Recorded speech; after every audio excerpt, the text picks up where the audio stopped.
All right, welcome to the Liberty Report. I'm your host, Dayon, and I'm joined here by Aly. and we are so glad to have everyone here as we talk about the road to 2028 and the future for this country. At a time where it is so consequential, when there's so much going on in the world, especially with the Iranian war, and that conflict occurring, as well as gas prices increasing, and Americans are struggling to get by and get ahead. Mm-hmm. And actually, from the New York Times, we have some information here that inflation rose to a new high since not reached since 2023, I believe, of 3.8%, mostly driven due to rising energy costs due to the war in the Middle East. So these decisions now will affect not only the midterms, but the future for the country and 2028 as well. Correct. All right, so shall we just jump into it? Yeah. We'll jump into the Republican primary here. So, the Republican primary, we have a lot of, we don't have a lot of candidates, big name contenders that are considering running, at least, that the polls are pulling. The polls are pulling, like Yeah, I the think. people Yeah, that they yeah, are pulling. But there are still some big names. Currently, the polling average overall, um, on this site that has poll numbers is 270 to win.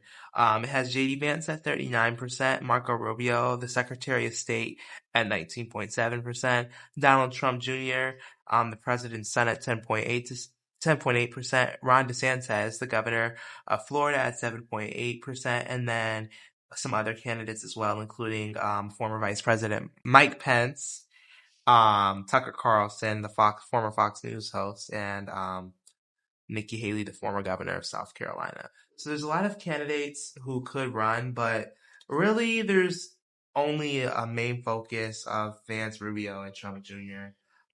the big three, if you The will. big three, yeah, if you will, where there actually was a poll released just recently, Atlas Intel, which is actually one of the top rated pollsters in the country, that actually has Secretary of State Marco Rubio leading at 45%. But they did also not include Trump Jr. as well.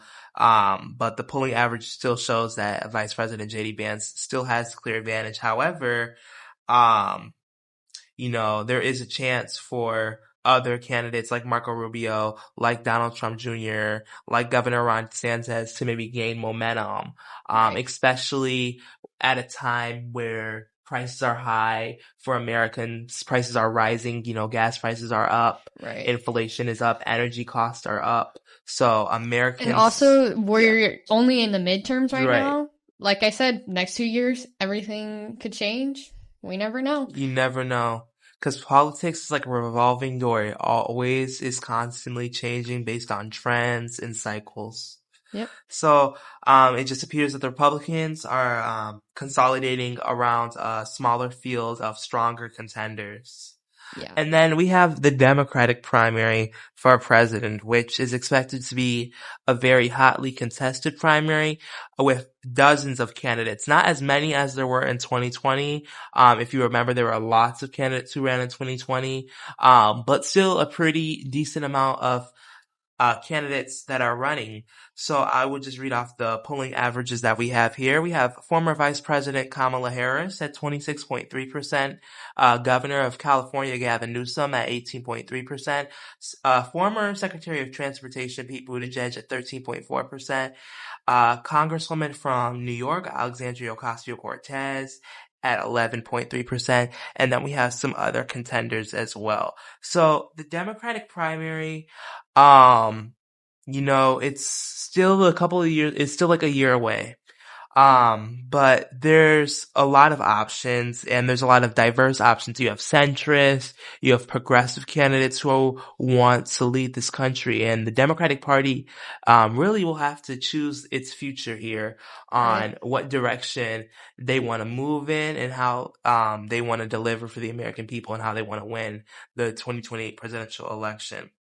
Has Harris confirmed she's running again for presidency yet? No. Okay. So no formal decision has been made regarding a possible Harris candidacy. So there is still that possibility that she might not even Right. run at all, which means that 25%, so that's almost a quarter, Mm-hmm. would be, I guess we'll have to find a new candidate to support, Right. which could open up the field and give room to other candidates that you may have not heard of, like Governor Josh Shapiro. Mm-hmm. He was a possible name to be former Vice President Kamala Harris's running mate back Right. in 2024, and also other candidates like the the Republican. He's a Democratic governor in the Republican-led state. Andy Bashir as well, that could open up avenues for them as well. Um, but for the main contenders, former Vice President Kamala Harris, and then you have Governor Gavin Newsom, the governor of California, which is the fourth largest economy in the world. So he has a lot of experience, running California. There is some questions on if that if his leadership has been effective in California Right. and if that has worked for the people. So I guess that will be a question that obviously Democratic primary voters, would have to dictate. Mm-hmm. And then you have former Secretary of Transportation Secretary Pete Buttigieg, who ran for president back in 2020, actually ended up winning the Iowa caucus in a big shock to Bernie Sanders and everyone else who ran in 2020. And then you also have Congresswoman, and everyone knows her for being a progressive firehouse, Alexandria Ocasio-Cortez. And, as Bernie Sanders is, growing in age, they're looking for someone, to take hold of the progressive wing of the Democratic Right. Party. So that's really all I have about the Democratic Yeah. primary. And Alexandria Cortez is also one of the younger Yes. people, correct? Yes. So that might play an advantage into getting younger voters, like someone to see through. Yeah. As there's a lot of like controversy amongst like younger generations that are now able to vote. That's Right. like, oh, we have all these 60-year-olds running in office, such as Biden and Trump, and it would question cognitive abilities and all that. Absolutely. So, yeah, there will definitely be a lot of opportunities for everyone to, try to seize control of this moment in this party, not only in this party, but a moment as a nation, because 2028, it will be a turning point. Will this country continue that conservative trend that we have seen under Mm-hmm. Donald Trump, or will it move towards a more liberal leaning trend? That will only be seen in the midterms and to the Mm-hmm. presidential election ahead. Yeah. So in our next episode, we'll be talking about surging gas prices, how inflation relates. They all correlate and connect, and also how that also had to do with the closure of Spirit Airlines a little bit sooner than most people Mm-hmm. expected. Rest in peace, Spirit. Rest in peace, Spirit Airlines. We'll get to talk about that in the next episode. I just want to thank you all again for tuning into the Liberty Report, and we'll be back with non-biased news soon.